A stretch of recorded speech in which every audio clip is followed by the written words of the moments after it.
Hi everybody, today I have my really good friend Olga Moreno here. I met her 5 years ago, back in 2018. She and I were both enrolled into a personal development training that centered around our relationships with ourselves and our inner journey, discovering who we really are deep down. And one of the major focus points of that 6-month training was learning how to hold space for people. The reason I have Olga on the podcast today is because one thing that we both do really well for one another is hold space. And we want to talk to you about what it really means to hold space for the people in your life, what that consists of, why it's important, and how being able to really see and hear and accept each other for who we are has been the foundation for a deep, meaningful friendship that has enriched our lives so much. So welcome, Olga. Thank you for having me. I'm really excited to be here and to talk about one of the best things, which is holding space. And I know you and I always talk about what it means and how it's really important to do that for each other and for others in our lives. So excited to get into it. Yeah, I think we should start by mentioning the definition of holding space. And I think everyone's going to have their own interpretation of what that means. But a couple of the things that I saw online is that holding space means offering somebody an opportunity to feel fully seen and heard, and to be so present with someone without judging them.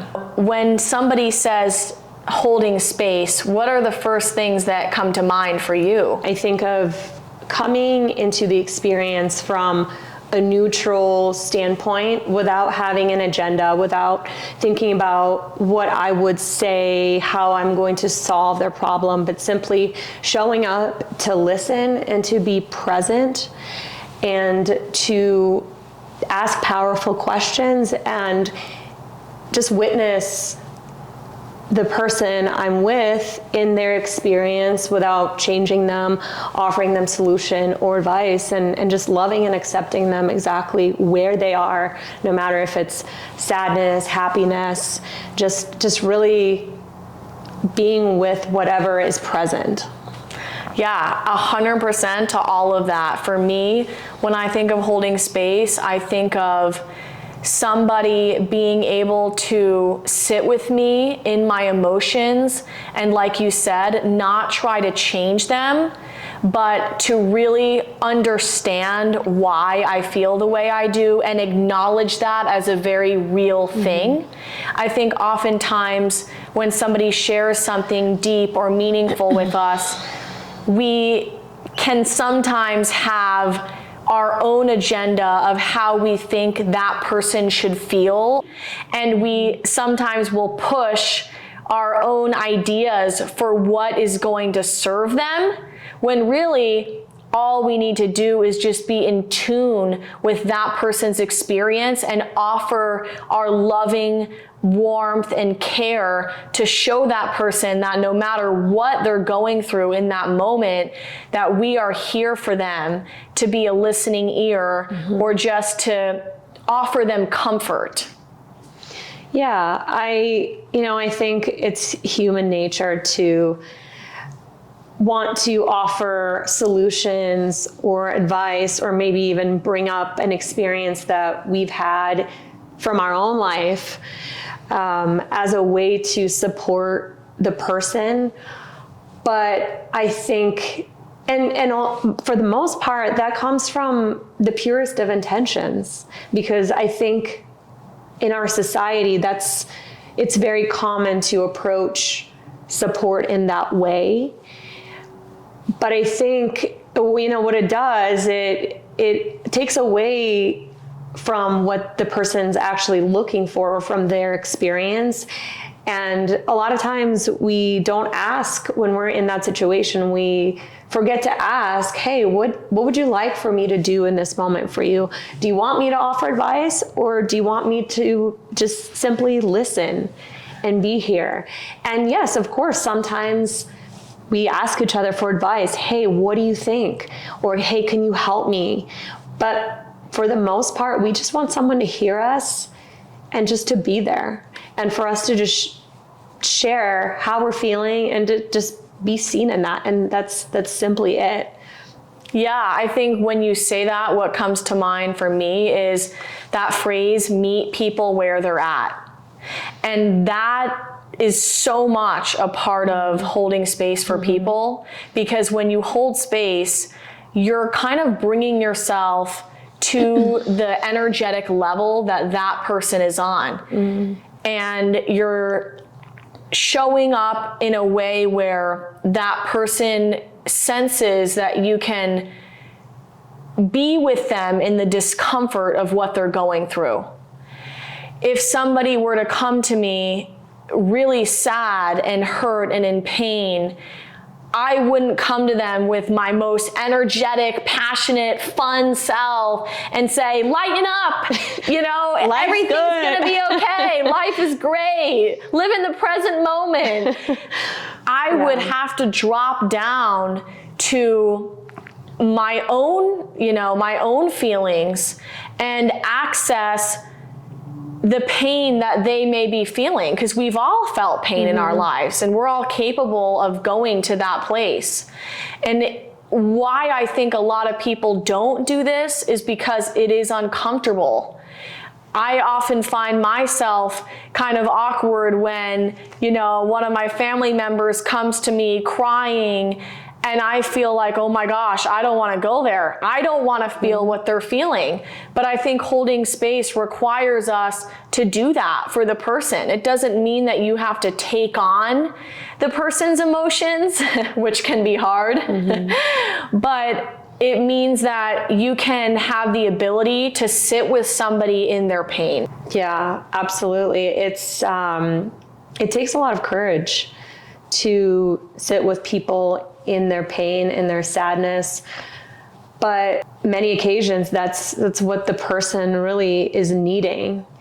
And when you are able to drop in and move through your own fear of sitting with someone, it's what a gift to have someone in your life that can be that for you, because not everyone can do that. It's scary. And I think on the other side of that is that, shutting down or maybe lightening things up or saying it's going to be okay. Sometimes in that moment, it doesn't feel like it's going to be okay for that person.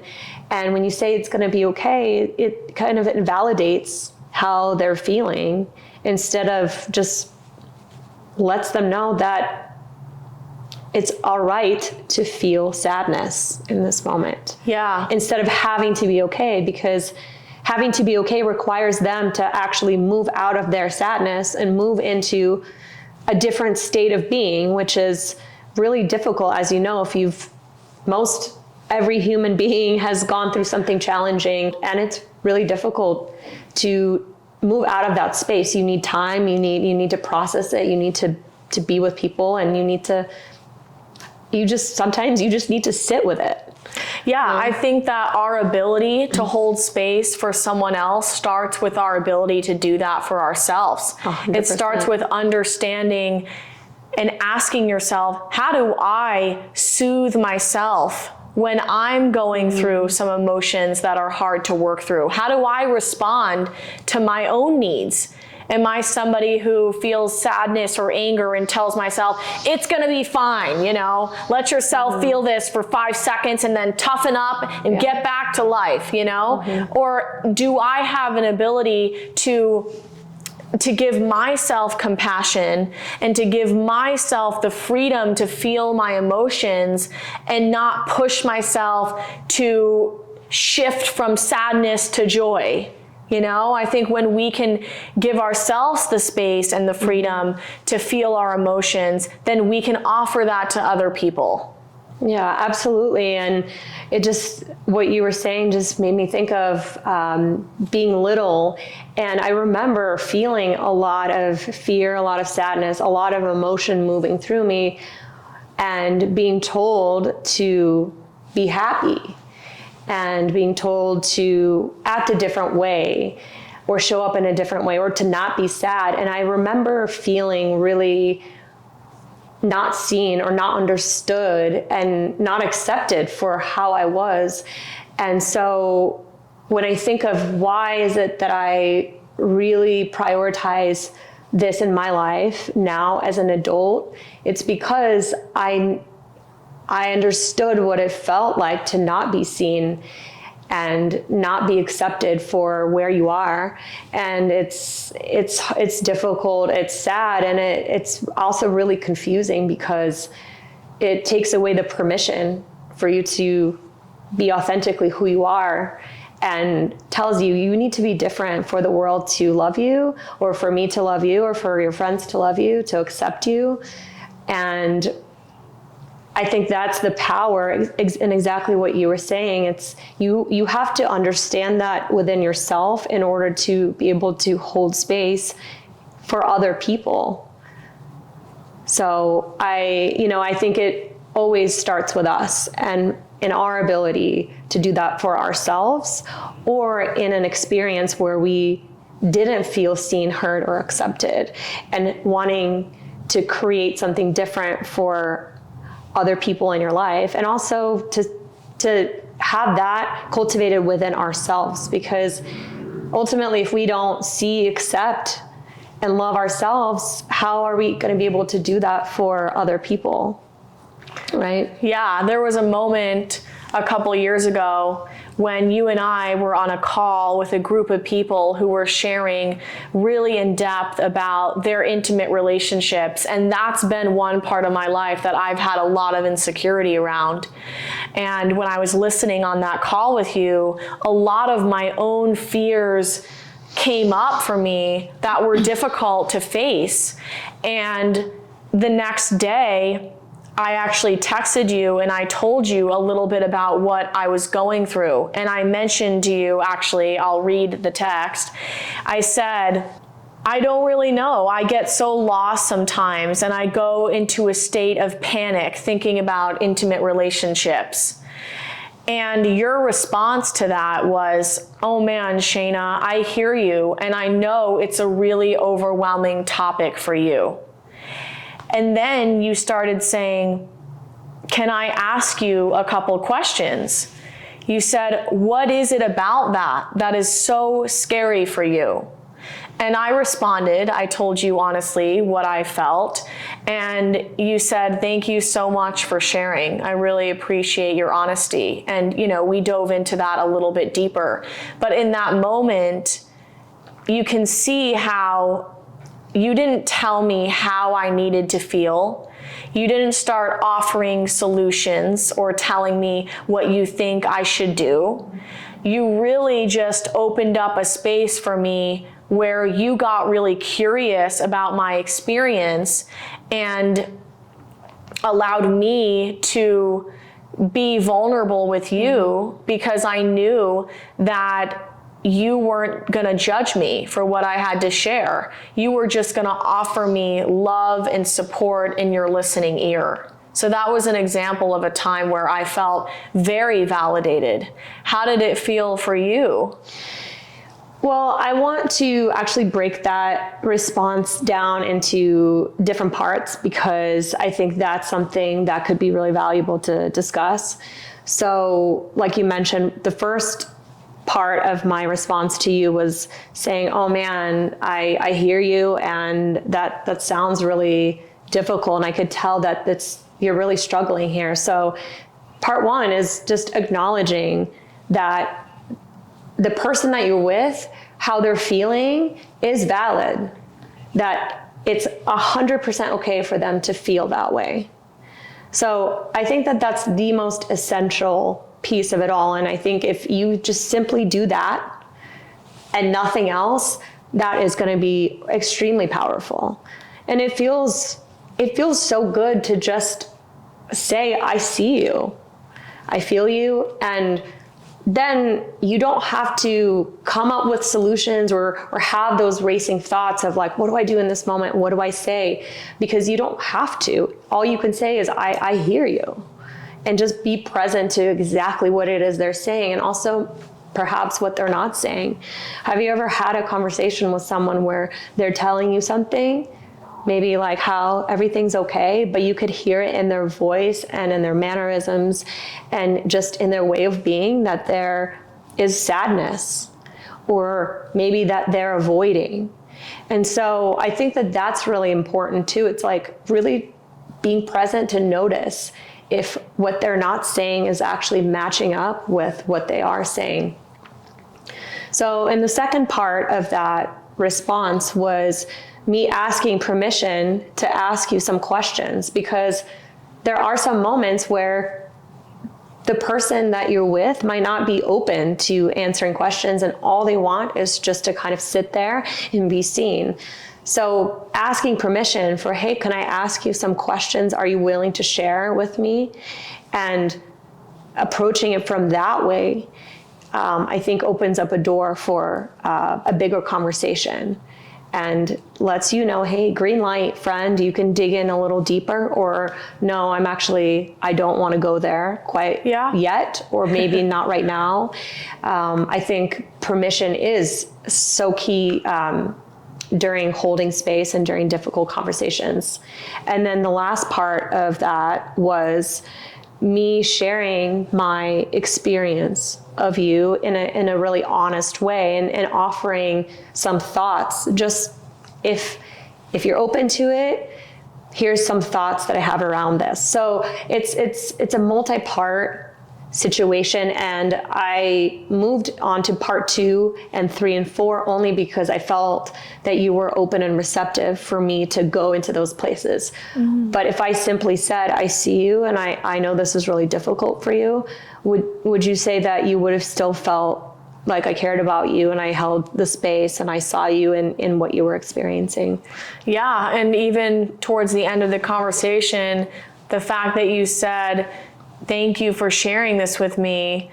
I really appreciated that, because it made me see that I could trust you with my insecurities and my fears, and that you kind of looked at that like it was an honor to receive that information, because it is vulnerability. And sometimes you don't know how someone is going to perceive your vulnerability and how they're going to be able to respond to it.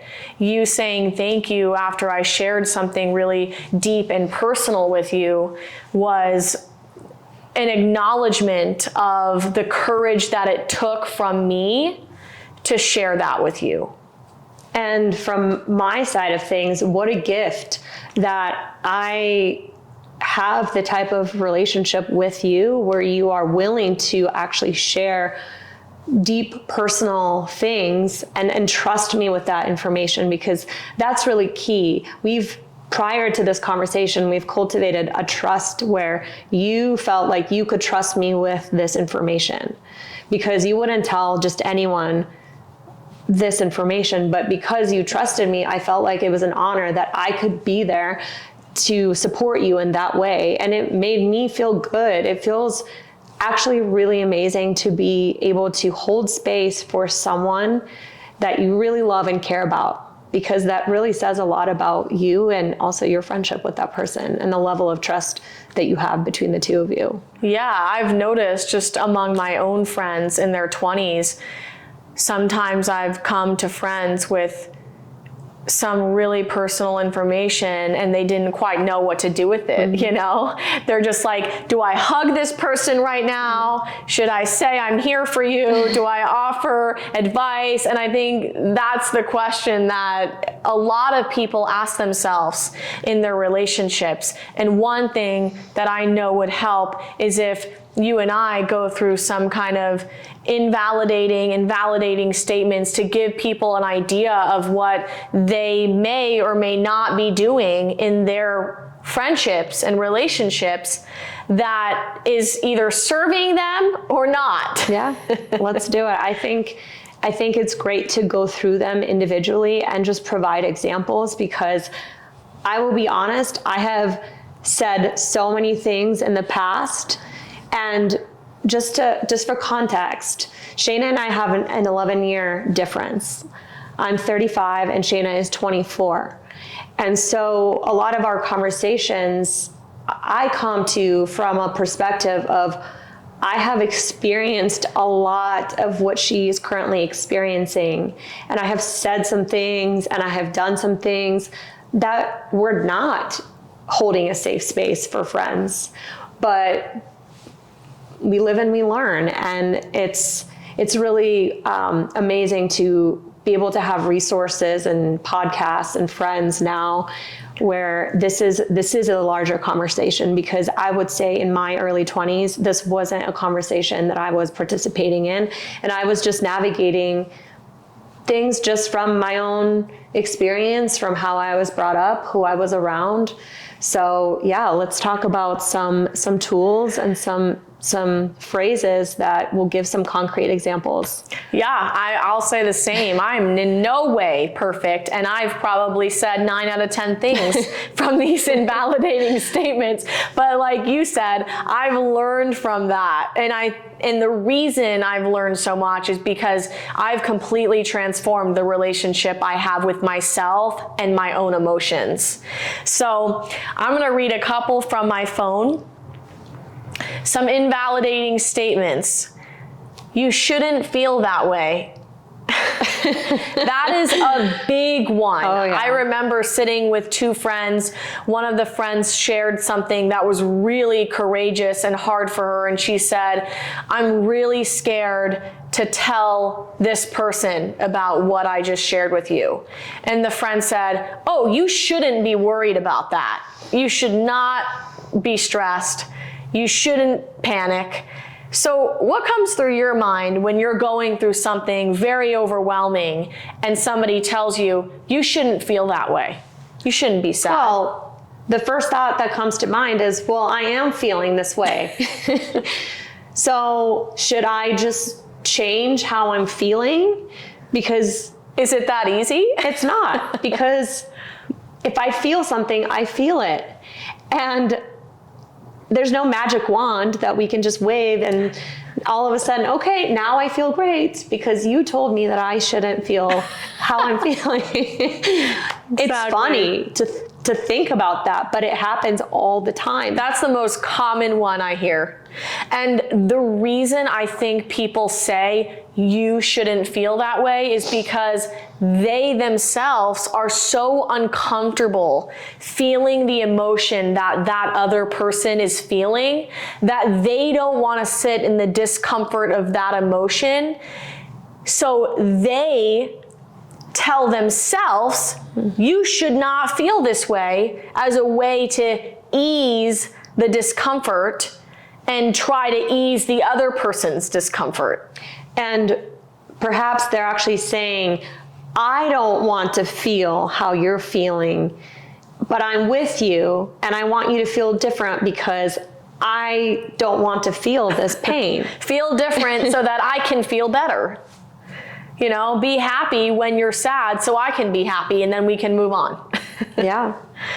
So when you say you shouldn't feel that way, it's not so easy to tell someone to feel different and that will solve everything. When you're saying you shouldn't feel that way, you're denying somebody's experience. And that's not validating at all. No. What else we got? How about, it could be much worse. Oh gosh.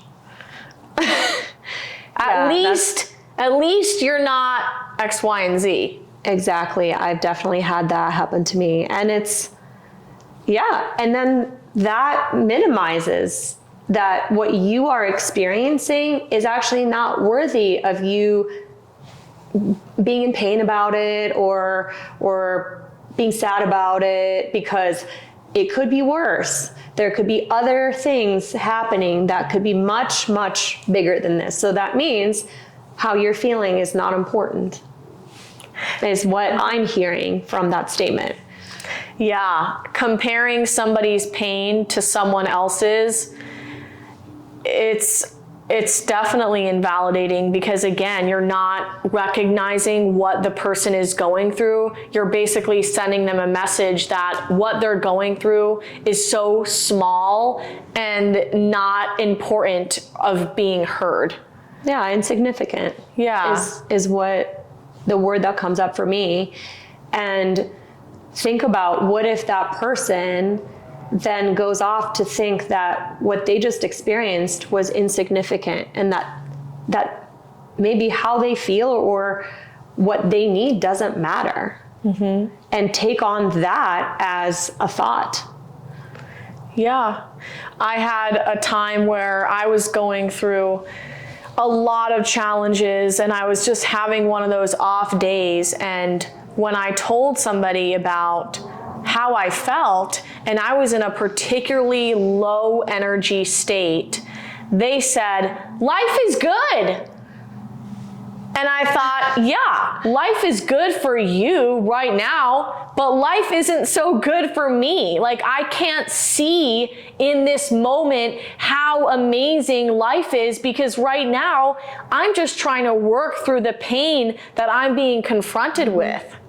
What do you think if you're really in the depths of sadness and somebody says, "Life is good. There's so much to be grateful for"?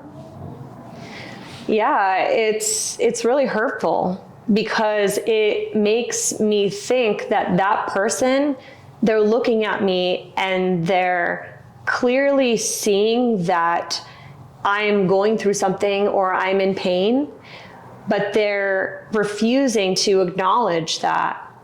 Or maybe they're not seeing or connecting to my pain, but regardless of what it is, it feels so painful to have someone make a statement like that, because for you, your whole world could be crumbling on the inside. And if someone says life's good, that's just a way of saying how you feel doesn't matter. I'm just going to ignore what you're going through. But I'm good. It's like, it basically makes me think that that person doesn't care about me because everything's good for them and that's all that matters. Yes. Right? I think that a lot of times how people respond to you tells you a lot about the way they respond to themselves.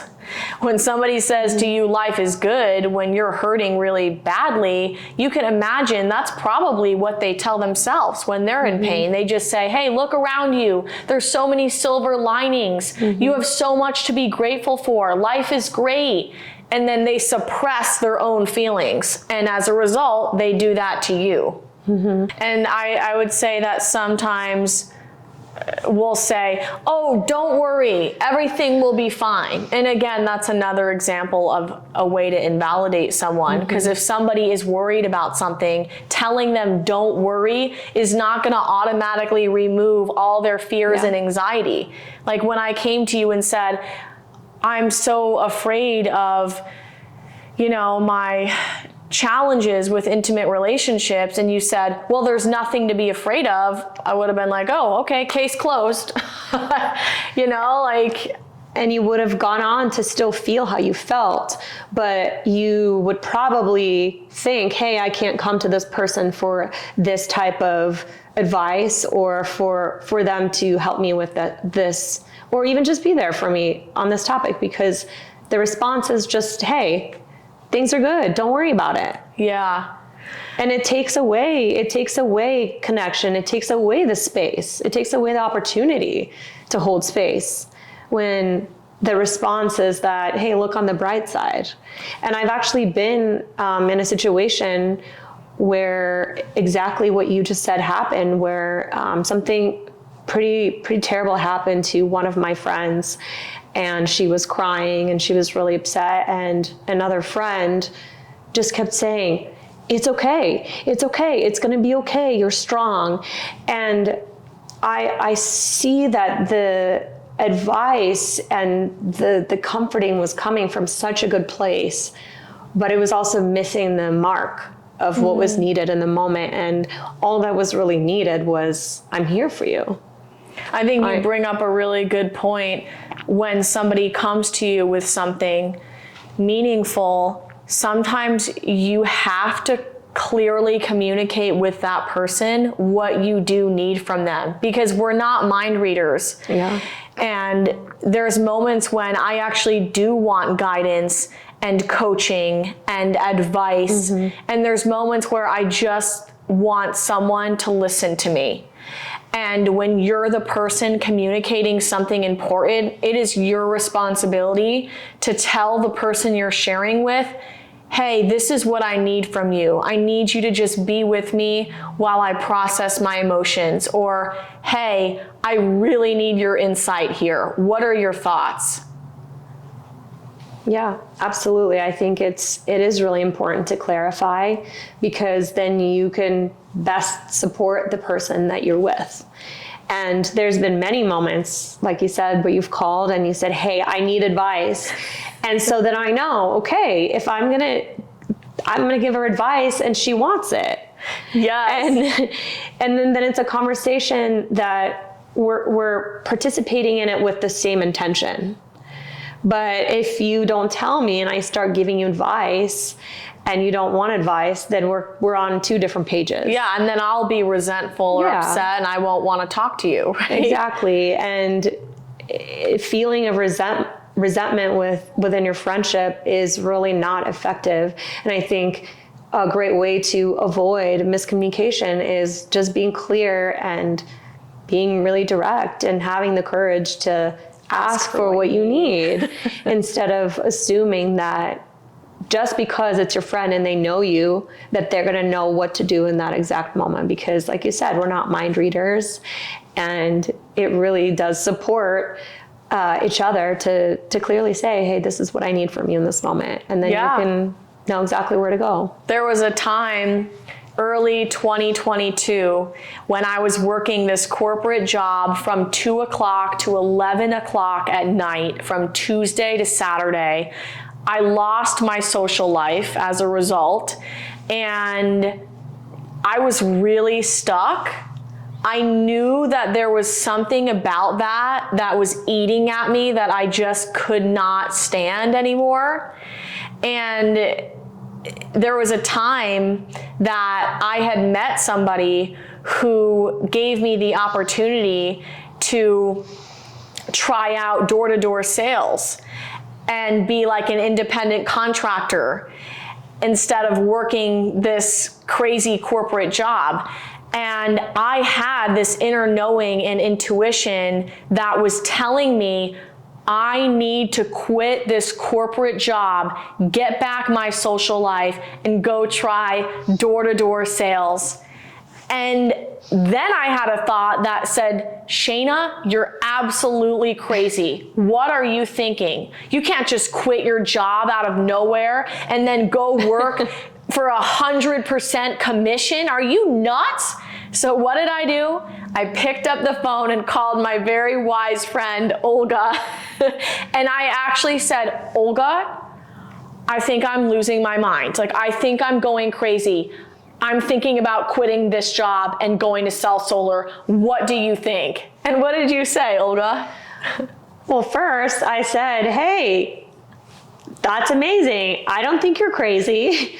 Would you like me to hear you out, or would you like for me to give you advice? What do you need from me in this moment? And you were like, Shayna, do it. Do it. Well, and when you had told me, hey, I'm really looking for some advice and guidance, and I have worked in corporate jobs and I have done my own thing, so I could tell that this was an opportunity for me to share a little bit of my experience and also just reflect to Shayna what I was seeing. And my experience was that the job that she was feeling unfulfilled in was not actually tapping into her skill set, her zone of genius. Shayna is an incredibly talented young woman. And I'm not just saying this because you're my friend. Everyone says this. But I was seeing that the skills that were required of you in that job were not what you excel at. And so I gave you an analogy that we still to this day are laughing about. And I said, when we're doing a job that is not our zone of genius, we are not good at it. And the example is literally like you trying to be a plumber. Like, you would probably break the toilet, you know? And a plumber could never do what you are doing for, you know, your channel. Like, it's just like our geniuses are different. So if this is not your genius, then you're really just like actually wasting precious time. And I'm, of course, like, you know, take it or leave it. This is just me speaking from experience, and me also speaking from just like understanding that we're just not going to be fit for every job. You literally are like so talented. This is just not probably it for you. even though it was a funny analogy, and I still to this day cannot think of why I thought of a plumber, but I think the point I was really trying to communicate is it's a very specific job, and your skill set was very much outside of that job. So of course you were having challenges. Of course you were feeling unmotivated. Of course you were questioning your value in that role. You know, like your skill set is over here, and what you were doing was over here. So when you described what the new job would entail, which is connecting with people, communicating, being face-to-face, education, I said, oh my God, this is a no-brainer. Yeah. This is absolutely, of course, no job is perfect, but I thought that your skill set would be absolutely better fit for that job than the job that you were currently in. And you were so right, because selling solar ended up being the best decision I ever made. And it's not that I needed to rely on you to tell me what to do, because I already had that inner knowing. I already had that gut instinct that I needed to quit my corporate job and go do something else. But it was what you said to me when you affirmed my strengths and you reminded me of who I am and what I'm capable of. It was in that conversation that I gained even more courage and confidence to realize, oh yeah, my inner knowing is right, and I gotta follow that. And So, I already knew that you wanted to quit and make the move. If I didn't know that, I wouldn't have given you, it's just a little nudge, but I knew that you are already there. So, and I sensed that because of what you told me and how excited you were about the possibility of this new opportunity. And so I just affirmed exactly what you already knew deep down. yeah, so it was in a moment like that where I was seeking coaching, guidance, wisdom, advice. It wasn't a moment where I just wanted to call her and have her listen to me. No, I wanted to hear what she had to say. And I still do that a lot when I go on dates with guys and they present me with an opportunity that I'm unsure about. Yes, sometimes I go to my friend who's 11 years older than me and has way more experience than me to get an understanding of what her angle would be in approaching a situation like that. And that's okay. I think we need to normalize having outside perspectives, not relying on it in an unhealthy way, but recognizing that people have some incredible insight when you go to people that you trust and whose lives represent the kind of life that you want to have. Yeah. And you do that for me, so. Thank you. I'm happy to do that for you. Yeah. So there's been a lot of moments in life where we've had miscommunication or conflict with friends because we didn't hear each other out, because we didn't hold space for one another. I've seen that a lot. I've heard about that a lot from friends of mine. And I've heard stories where a friend was supposed to go out and she decided to change her mind. She didn't want to go out for whatever reason. And that other friend who was expecting her to go out just cut her off completely from her life with no communication about why she was so hurt. And I think in today's society, it's so big to cut people off when there's conflict, to ghost people, and to not really confront situations that are difficult. and we completely miss out on the opportunity to come together and connect deeper and build our relationship when we cut people off and ghost them, rather than actually opening up an uncomfortable conversation and hearing each other out. Have you had a time in your life where that happened to you in your friendships?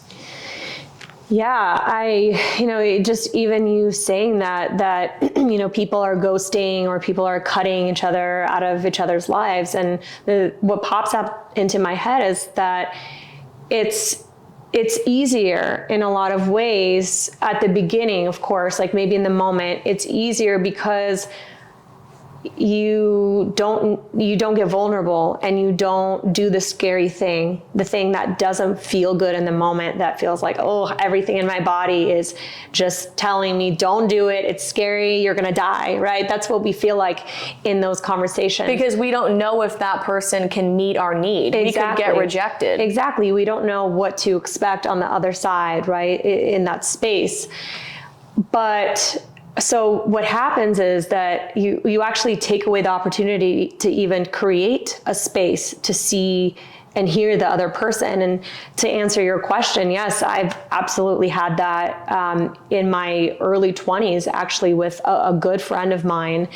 We weren't the best at communicating with each other during a difficult time of just transition on her end, transition on my end.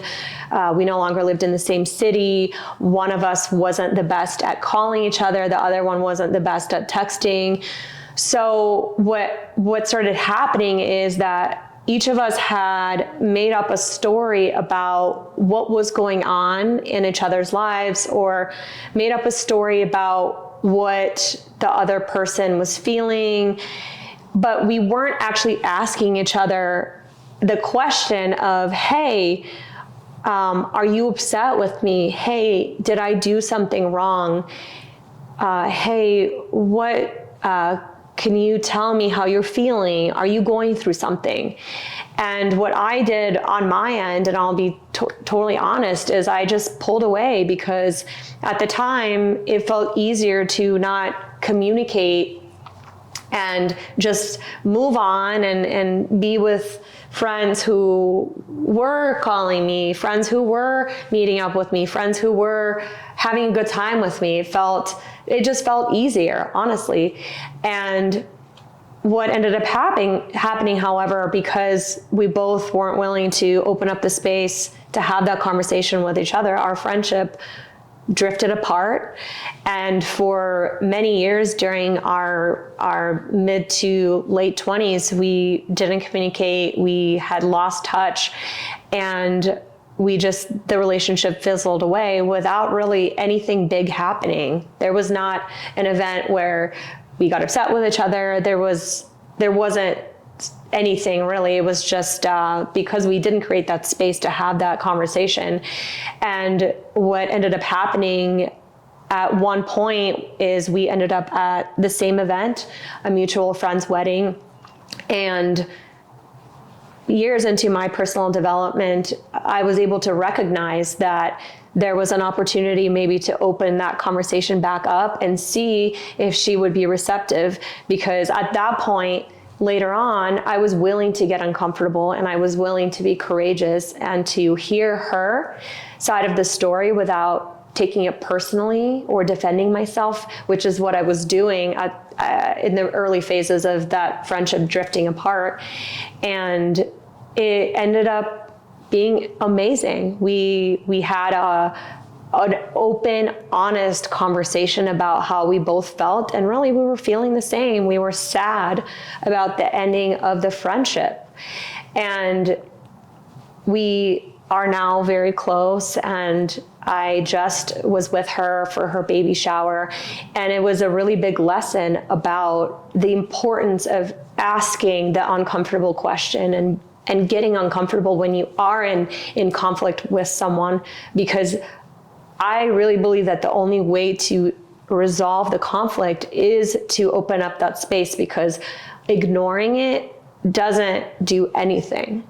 And it's just going to create resentment, separation, and lack of connection, which is all of those things are not the makings of a strong friendship. Yeah, I think every one of us can relate to experiencing moments like that. And a lot of people are very uncomfortable with kind of owning up to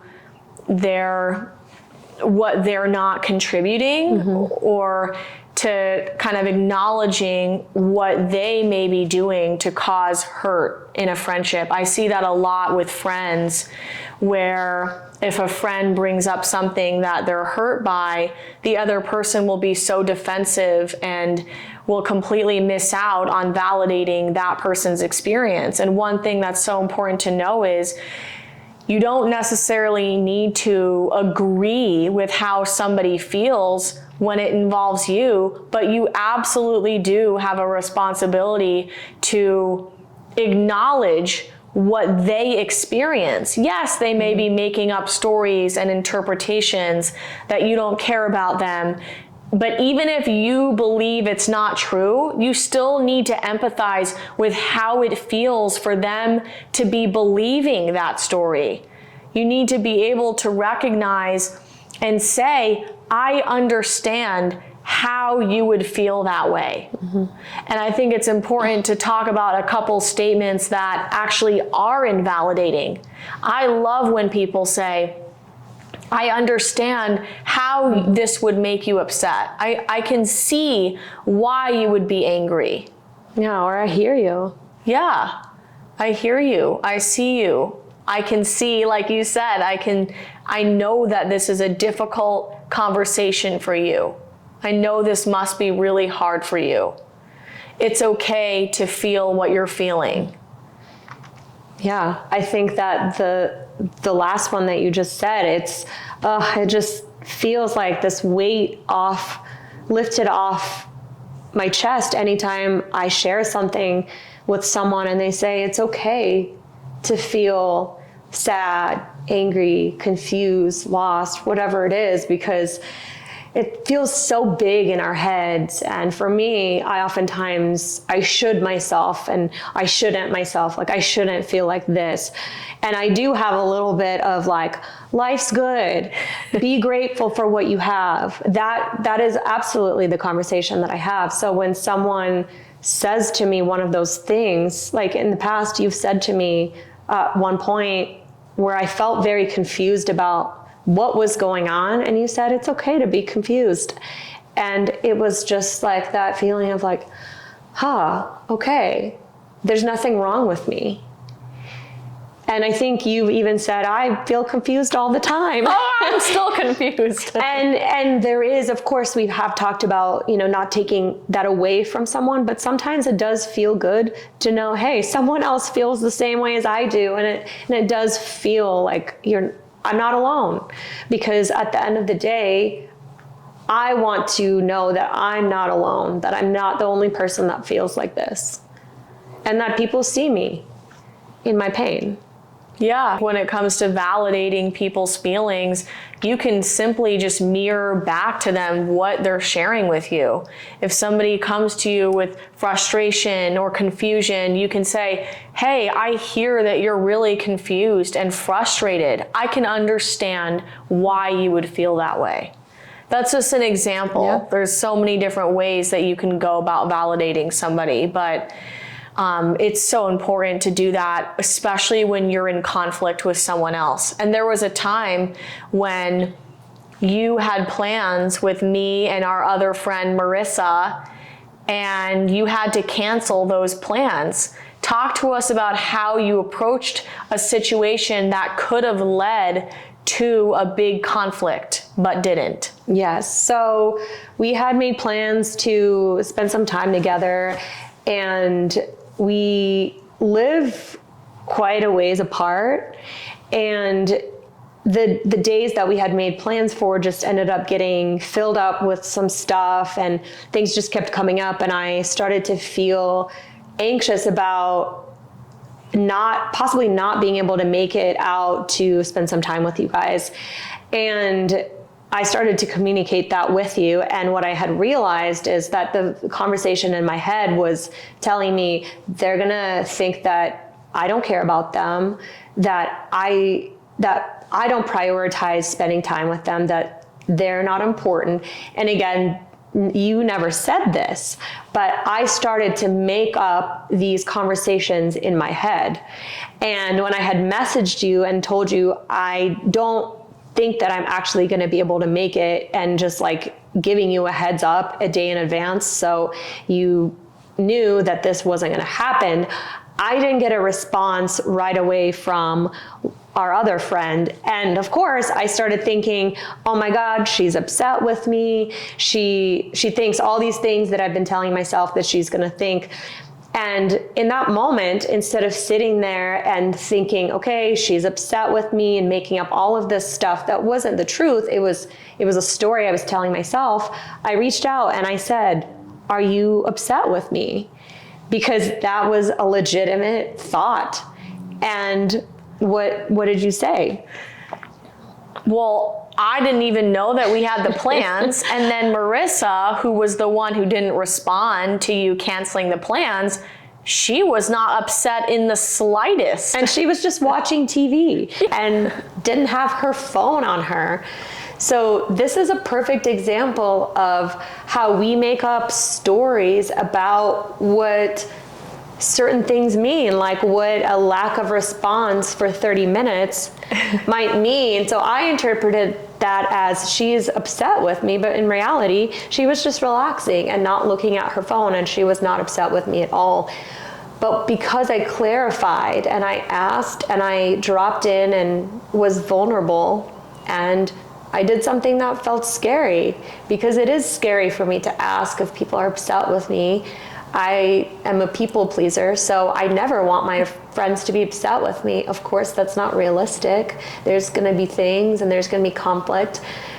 But the resolution there was me asking if the story I was making up was true.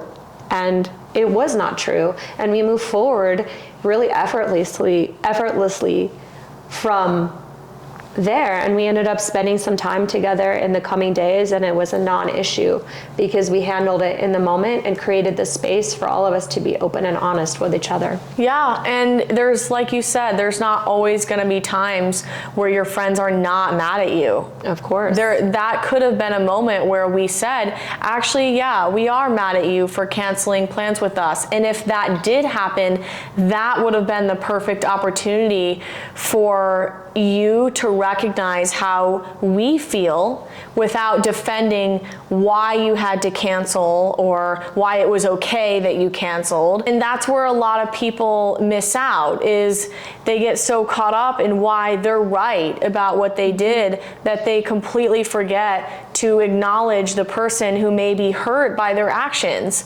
And you hear a lot of times people say this phrase, oh, I'm sorry that you feel this way. I had a friend that used to say that to me all the time when we would get into conflict with each other. She'd say, I'm sorry that you feel that way. And I always wondered, why does that sound like the most apathetic response, yet they're saying sorry? And what I learned is that when somebody says, I'm sorry that you feel this way, they're basically completely avoiding their own responsibility in causing someone else hurt and pain. Now, I know that we're all responsible for how we feel and the interpretations we create, the stories that we tell ourselves, but it doesn't mean that we don't impact each other. And when you say, I'm sorry that you feel this way, you're basically saying, I had no involvement in this. There was nothing that I did that could possibly have you feel hurt. So that's a really important one that I think we need to distinguish when people say, I'm sorry that you feel this way, because we all have a responsibility in how we affect one another. And I think, just to add a point, when you say responsibility, you're not saying it's someone's fault, because I think a lot of people can interpret it like you're saying it's someone's fault. And responsibility means that we all, as people, as friends, as humans, we have a responsibility in everything that we do. And there's something about personal power and standing in it, regardless of whose fault it is. What is your part in anything? Takes two to tango. It takes two to tango, exactly. And while it could be not your fault, but what could you say that where you could take responsibility, where you could have maybe done something different? Yeah. And that's such a powerful place to come from, instead of saying, sorry you feel that way, it's not my fault, it's yours, because that actually feels pretty terrible. Yeah. It feels terrible to receive that information, and actually feels pretty terrible to give that information. Yeah, it could be something that you're not doing that's your responsibility, right? Like there's been moments of conflict that I had way back in college where two friends of mine got into a conflict, and because I witnessed their argument, I decided to just stop talking to one of the friends because I was so disturbed by what had happened. And as a result of me basically cutting off and ignoring that friend and her doing the same to me, our friendship was completely ruined. And months after that had happened, I had come back around and I called that friend that I cut out of my life and I said, I am so sorry for ignoring you in college, for letting that conflict that I witnessed dictate the friendship that I had with you. And it's what I didn't do that actually created disconnection. It was by not speaking and using my voice and having a hard conversation with my friend that created us to not be friends. So a lot of times when somebody comes to you with their own hurt and pain around you and your friendship, you can ask yourself, what is it that I may not be doing that may have that friend feel the way they do? No, it's a very powerful question. Yeah, I think that these different situations that we're talking about just bring us back to the basics and the foundation of what it really means to hold space for someone. What does that really entail? So I think we should just break that down one last time for everybody. Let's do it. The first thing that comes to mind for me is when you hold space for someone, you are listening to them with the intent of understanding why they feel the way they do. And it may be a time where you want to get curious and inquisitive and ask questions and get deeper if that person is in a space where they are okay with that, right? Yeah. So asking questions to show that you care to the person is really important. The other part is putting aside any thoughts, judgments, preconceived notions, ideas on what they should do, how they should handle the situation, and simply being neutral and almost mirroring back to what you hear that person saying. Because that way you're really clear on what it is that they are expressing to you, instead of thinking of a response that might be just coming from your past experience or a recommendation or advice. Yeah, and also I would say tapping into your own empathy and being willing to sit in your own discomfort to feel some of the feelings that that person may be feeling, to go into that space with that person and meet them where they're at. Bring yourself to the same energetic level as the person who's sharing with you. Yeah, and the other thing is validating them, using one of those validating statements that we talked about earlier. I see you, I hear you, it's okay to feel that way. And asking, how can I support you right now? What is it that you need in this moment from me? And showing up in that way. 100%. And when you're holding space for someone that has a conflict with you, that's a moment for you to drop all your defense mechanisms and to put yourself in that person's shoes, to connect with the feelings. You don't have to agree with what they think or what their perspective is on the particular situation, but you definitely want to connect with the pain and the hurt and show that you want to do everything in your power to clear up any misunderstandings or stories or interpretations that may be hurting your friendship. And you do that by understanding where that person is coming from. Yeah, and to add to that, being open to whatever it is that they're going to share, because it could be something that is really hard to hear,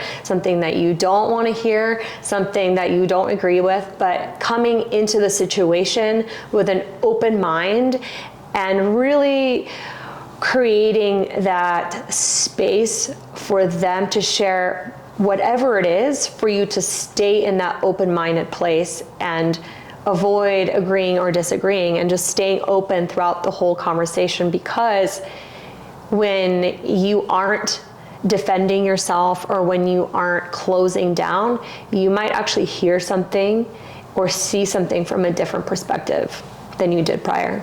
Yeah, part of friendship is being able to recognize the way that you're being perceived by the other person, and to have the commitment to work on the things that may not be supportive in your relationships. It's having that humility to recognize, no, you're not perfect. Yes, you're going to make mistakes, and you are willing to do the work to improve that and to be a better friend. Yeah, and taking personal responsibility for what is your part in that conflict.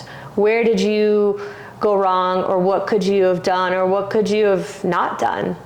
And really standing in that power.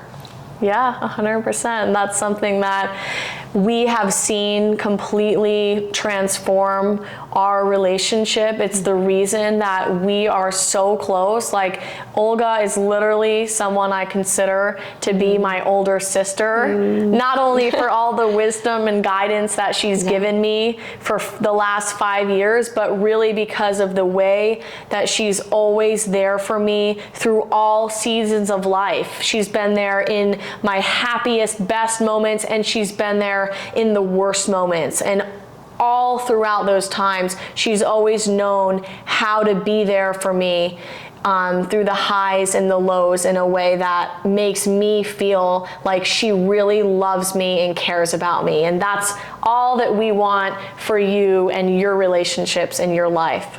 Yeah. Well, thank you. And it's an honor and a gift to be able to be in that position for you, and vice versa.